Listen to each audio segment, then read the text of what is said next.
있을 때 많은 분들이 진통제 하나를 드시고 넘기시잖아요. 이게 근데 가장 중요한 거는 집에서 참고 쉬어도 되는 두통인지 아니면 119를 불러야 하는 두통인지 구분하는 겁니다. 저희가 진료실에서 보면 그냥 넘기면 안 되는 두통이 있죠. 두통도 뇌혈관이 터지기 직전에 두통이 있죠. 문제는 일반 분들이 그게 두통인지 이게 뇌혈관에 문제가 오는지 파악하기가 어렵다는 겁니다. 오늘은 그 결정적인 차이를 설명드려 보겠습니다. 뒷목 뻣뻣함 위험 신호일까요? 뒷목이 뻣뻣하면서 두통이 온다.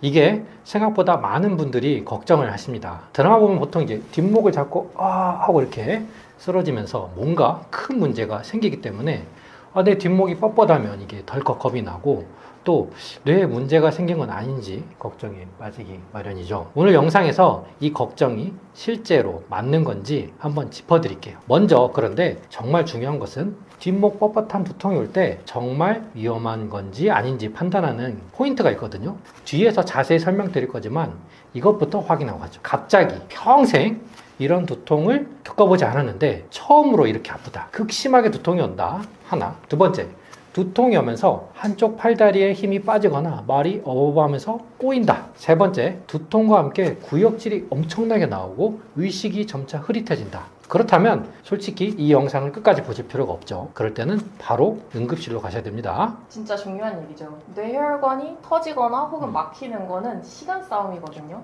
나 지금 응급실 가야 되나? 영상을 보실 게 아니라 이런 경우에는 방금 말씀드린 증상 중에 하나라도 있으면 바로 병원으로 응급실로 가셔야 됩니다. 두말할 필요가 없어. 자, 그럼 우리 환자분들한테 한번 설명을 드려보죠. 두통이 왔을 때 진통제를 먹어도 잘 낫지 않는다. 이럴 때는 어떤 경우를 의심해 봐야 되죠? 진통제가 안 듣는다는 게 사실 굉장히 중요한 신호 중에 하나인데요. 요거를 그냥 진통제가 안 들어요 이걸로 하나로 뭉뚱그려서 볼 게 아니고 두 가지로 나눠서 보겠습니다. 만성 두통처럼 오래된 두통인데 진통제가 안 듣는 건지 아니면 갑자기 없던 두통이 새로 생겼는데 진통제가 안 듣는 건지 두 가지는 진단 방향 자체가 완전히 다르거든요.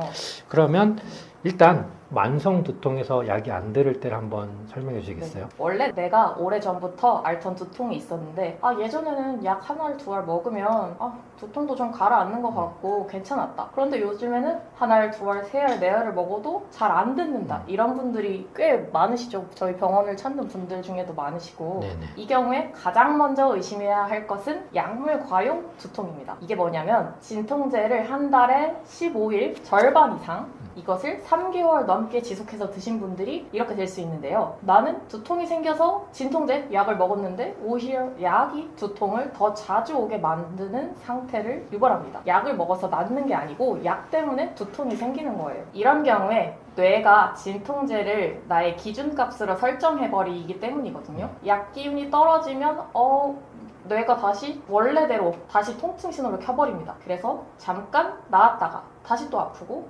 그러니까 아프니까 또 다시 진통제를 먹고 이 악순환의 사이클에 한번 들어가 버리면 빠져나오기가 굉장히 힘들겠습니다. 그리고 또 이제 진통제가 안 듣는 시점에서는 치료 방향을 바꿔야 할 시점이 아닌지 한번 고민을 해봐야 돼요. 기존의 치료가 들었는데 이제 안 듣기 시작하는 거니까요. 처음에는 긴장형 두통으로 진통제가 잘 듣는 상황이었는데 시간이 지나면서 두통의 성질 자체가 바뀌는 경우도 있습니다. 위치도 바뀌고 강도도 달라지고 패턴도 달라질 수가 있는 거예요. 그럼 이제 내 몸이 다른 접근이 필요해 라고 신호를 보내는 걸 수 있어요. 이럴 때는 더 강한 진통제를 찾는 게 아니고 원인을 한번 다시 파악을 해보고 목의 구조가 문제가 있지는 않은지 뇌 혈류에 문제가 있지는 않은지 혹은 나의 호르몬 변화가 문제인지를 확인을 해서 치료를 해야 되고 이때 진통제는 통증 신호를 잠깐 막아주는 거다. 일단 그렇게 이해를 하셔야 원인을 해결할 수가 있습니다. 특히 두통이 점차 자리 잡으면서 만성화되시는 분들은 이렇게 두통이 달라졌다는 신호를 무시하면 안 됩니다. 내게 없던 두통이 갑자기 생겼는데 약을 먹어서 진통제를 먹어서 전혀 안 듣는 경우에 이럴 때 훨씬 더 주의하셔야 됩니다. 내가 두통이 없었는데 갑자기 심한 두통이 왔고 진통제를 먹어도 전혀 꼼짝도 안 한다면 이것은 약이 안 듣는 게 문제가 아니고 진통제로 해결할 수 있는 두통이 아닌 겁니다. 네, 앞서 말씀드린 것처럼 특히 두통이 평생 겪어보지 못한 최고조로 온다면 일단 그걸 버티면 안 되고 빨리 치료를 받고 진단을 하셔야 됩니다. 다음에 또 자세히 또 설명드려 볼게요. 아까 이제 119를 불러야 되는 두통인지 집에서 참아도 되는 두통인지 신호를 확인해 준다고 하셨잖아요. 네. 평생 이런 두통 나 진짜 처음 겪어봐 이런 식으로 극심하게 머리가 아플 때 이게 뇌혈관에 문제가 생기는 신호일 수도 있나요? 그럴까요? 아닐까요? 정말 가장 위험한 두통일 수 있습니다. 의학적으로는 벼락 두통 혹은 천둥 두통이라고 부르는데요. 특징이 뭐냐면 수초에서 길어도 1분 안에 통증이 빡 하고 올라옵니다. 어떤 사람들은 뒤통수를 망치로 강하게 내려치는 것처럼 아프다고 말씀하시거든요. 이거는 이제 전조 증상 없이 갑자기 빵 하고 옵니다. 보통 두통은 서서히 아니면 내가 오던 패턴이 있어요. 그럼 이거구나 아는데 이거는 달라요. 머리가 빡 하고 통증이 터지듯이 오는 겁니다. 네. 또 이 두통이 정말 무서운 이유가 실제로 뇌 동맥류가 터져버렸을 때는 거의 의식을 잃는 것까지 진행이 되거든요. 근데 중요한 거는 뇌 동맥류가 터지기 전에 오는 경보 두통이 이런 식의 벼락 두통으로 올 수가 있다는 겁니다. 영어로는 센티넬 헤데이크라고 하는데요. 실제 뇌 동맥류가 파열됐던 환자들을 조사를 해보면 파열되기 며칠에서 몇 주 전에 이런 평소와 전혀 다르고 너무 갑작스럽게 순식간에 극심한 강도까지 이른 두통을 겪은 분들이 꽤나 있었습니다. 이 경부 두통이 위험한 이유는 일반적인 두통이랑 굉장히 헷갈리기 때문인데요. 막 내가 진짜 아파서 응급실에 가야 될 것 같아 이렇게 했다가 순식간에 걔가 가라앉고 그리고 일반적으로 생각하는 뇌출혈에서 오는 마비 증상, 어눌해지는 증상, 쓰러짐 이런 것들도 없고 진짜 심지어 진통제에 반응을 해요. 점점 가라앉으니까 그냥 나 이번에 좀 심한 두통이 왔었나 보다 이런 식으로 생각하고 넘어가시는 분들이 있지만 이것은 정말 위험한 경고 신호일 수 있으니 진통제 드시고 쉬지 마시고 당장 응급실로 가서 검사를 받아보셔야 됩니다. 네, 정말 중요한 정리를 했습니다. 자, 그러면은 두통이 올 때 특히 또 주의해야 될 증상이 또 따로 있죠. 이런 부분들을 놓치면 안 된다. 네. 이런 부분들 한번 같이 얘기해 볼까요? 자, 그러면은 진짜 응급 신호일 때 또 우리가 참고해야 될 만한 어떤 신경학적 증상이 있죠. 이런 부분들을 한번 얘기를 해보자면 두통과 함께 한쪽 팔다리가 힘이 툭 빠진다. 또 말이 갑자기 꼬인다. 또 한쪽 눈이 안 보인다. 이런 경우는 왜 오는 거죠?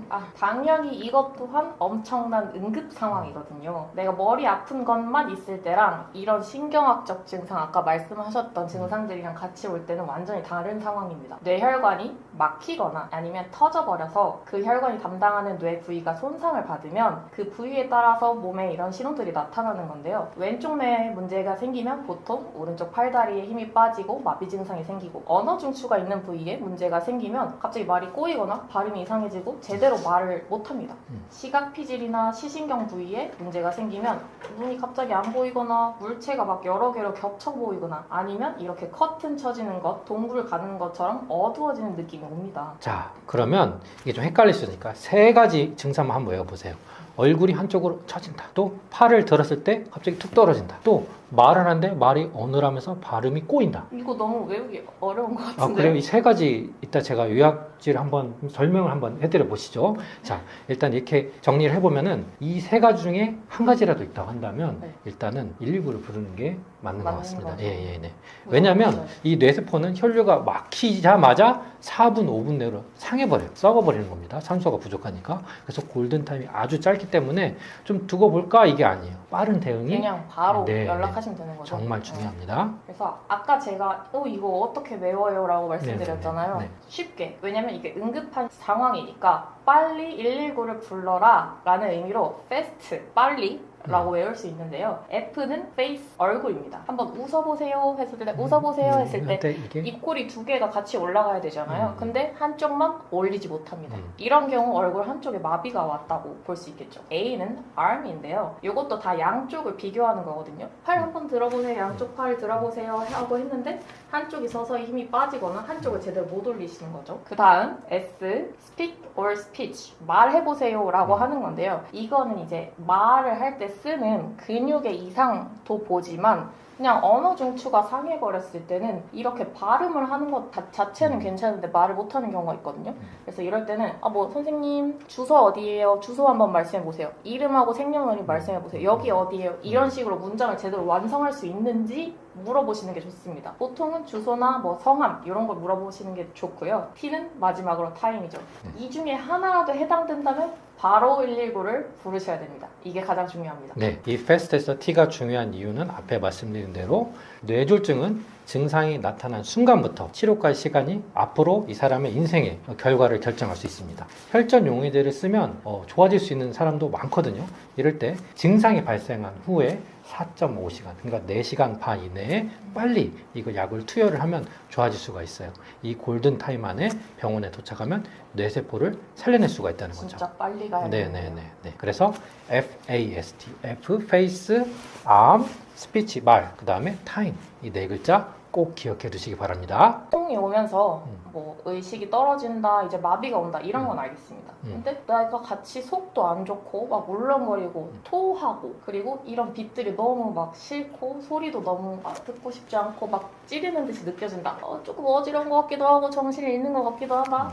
이럴 때는 위험한 건가요? 그렇죠. 맞아요. 이게 되게 애매한 증상인데 왜냐면 일반적인 편두통 증상과 좀 비슷합니다. 그런데 여러분들 이제 편두통을 겪어본 분들이라면 이거 내 패턴이야 하고 알 수 있는데 처음 이 증상을 겪어보면 이게 위험한 건가 아닌가 헤맬 수가 있어요. 그래서 한번 정리를 해보자면 편두통에서도 구역, 구토, 소리에 과민한 어떤 증상들이 있습니다. 그런데 편두통은 이런 증상들이 두통과 함께 천천히 올라오고 내가 원래 앓던 편두통이야 하고 압니다. 그래서 이게 한번 패턴이 만들어지면 계속 비슷하게 나오거든요. 그런데 뇌압이 갑자기 올라가면서 구토가 나오는 경우가 있어요. 이때는 어떻게 되냐면 분수처럼 구토가 나옵니다. 그러니까 뇌에 문제가 생겨서 나오는 구토는 일반적으로 미식거리는 게 아니고 빡 하고 나오는 경우가 많기 때문에 의학적으로 이걸 뇌압 상승에 의한 구토구나 하고 이해를 해볼 수가 있어요. 이때는 이제 위험한 두통인 거죠. 위험한 증상이고 네네네. 그러면 그냥 속이 좀 미식거리고 토할 것 같아. 이거는 편두통일 수 있지만 네네네. 이렇게 갑자기 빡 나오는 구토는 위험하다. 그런데 이제 앞에 말씀드린 것처럼 이게 같이 오는 게 의식이 좀 흐릿해지죠. 네. 그러면서 좀 이상한 것 같아 하고 대화도 잘 안 되고 그 다음에 주변 사람이 좀 눈치챌 수가 있어요. 이 사람이 좀 평소랑 다르다. 눈빛 좀 이상하다. 지금.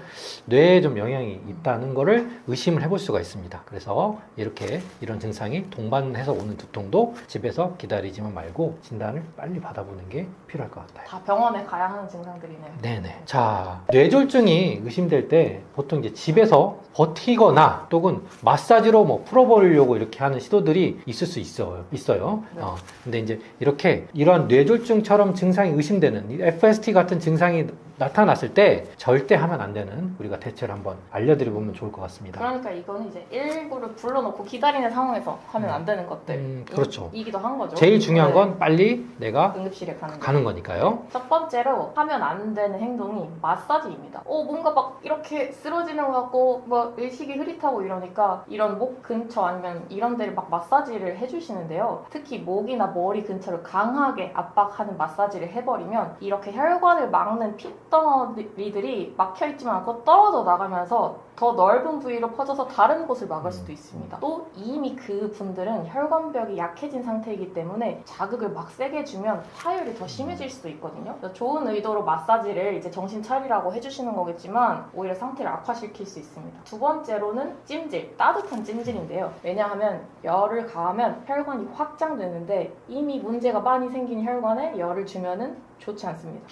그리고 또 정말 중요한 거는 바로 아까 바로 전화를 해서 응급실에 가라고 했죠. 그런데 자버리는 거예요. 좀 자고 나면 좀 좋아지겠지 하고. 나 지금 좀 컨디션 안 좋나 보다 이러고. 그렇죠. 네. 근데 그렇게 자고 나면 일시적으로 증상이 좀 좋아질 수도 있어요. 그런데 이게 뇌에 혈액이 안 들어가면서 문제가 다시 급작스럽게 진행될 수 있기 때문에 실제로 뇌졸중으로 이어질 확률이 높기 때문에 잠시 잠을 먼저 자버리고 또 그러고 증상이 좋아졌다고 안심하면 안 됩니다. 그래서 증상이 왔다가 사라져도 앞서 말씀드린 것 같이 증상이 FAST 이걸 확인하시고 이럴 때 위험 신호가 걸린다 그러면 병원에 가서 꼭 검사를 받아보는 게 필요해요. 왜냐하면 이게 혈관이 막혔다가 다시 뚫렸다가 막혔다가 네, 하는 그런 거예요. 상황들이 있을 수 있고 그런 분들을 빨리 우리가 기술이 발전되어 있기 때문에 찾을 수가 있거든요. 그래서 빠른 시간 안에 대처하면 충분히 좋아질 수 있는데 이게 한번 문제가 오면은 돌이킬 수 없는 상태가 되기 때문에 어차피 검사에서 문제가 없으면 괜찮은 거고 빗자루 본전이니까 검사를 특히 이런 증상이 있을 때는 빨리 하는 게 좋겠습니다. 안녕하십니까. 두앤목 한의원 조경화 원장입니다. 저희 한의원은 두통과 목, 뇌혈류 순환을 집중적으로 보고 있어요. 두통으로 오래 고생하시는 분들, 목이 항상 뻣뻣하고 머리가 무거운 분들, 진통제 없이는 하루하루 버티기 힘드신 분들, 그 원인을 찾아서 치료하는 치료를 하고 있습니다. 저희가 관련해서 두통 환자들을 많이 보다가 책도 결국에 쓰게 됐죠. 그렇죠. 네. 세상에 괜찮은 두통은 없다. 이 책이 두통 환자분들 그리고 두통으로 고생하시는 분들의 가족들, 지인분들한테 정말 많은 도움이 된다고 믿고 있습니다. 그래서 이런 댓글에 저희 클리닉 링크하고 책 링크도 걸어드릴 테니까 두통으로 힘드신 분들 꼭 참고하시기 바랍니다. 안녕하세요. 저는 두앤목 한의원의 차윤경 원장입니다. 사실 두통과 피로, 체중 관리 이런 세 가지는 다 연결이 되어 있습니다. 목이 안 좋으면 뇌혈류 순환이 떨어지고 피로가 잘 풀리지 않고 그러다 보면 수면의 질도 떨어지고 그게 또 체중에 영향을 끼칩니다. 몸이 전반적으로 잘 안 풀리는 느낌이 드신다면 한 번쯤 목 상태, 두통의 상태를 같이 점검을 해보시죠. 생각보다 거기서 실마리를 찾고 몸이 좋아지시는 분들이 많습니다. 영상이 도움이 되신다면 구독과 좋아요 부탁드리고요. 고정 댓글에 있는 링크 누르시면 저희 클리닉과 책 정보도 확인하실 수 있습니다. 저희는 한의사 조경하 차윤경이었습니다. 오늘도 시청해주셔서 감사합니다.